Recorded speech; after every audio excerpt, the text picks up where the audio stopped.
ఏంటి ఈ శిరస్సు? ఏంటి ఈ శిరస్సు మీద ఉన్న నక్షత్రములు? నక్షత్రములకున్న స్థితి ఏంటి?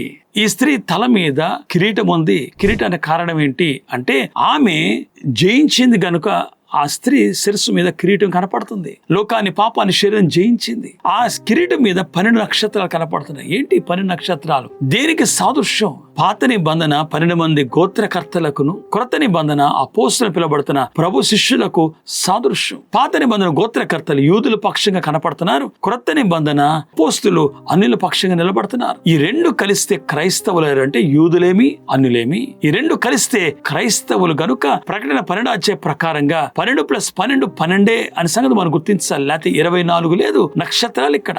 క్రైస్తవ సంఘము గమనించండి, యూదులు అన్యులు కలిసిపోయి క్రైస్తవులు అయ్యారు గనుక 12 + 12 24 కనపడట్లే. ఇక్కడ 12 నక్షత్రాలు కనపడుతున్నాయి.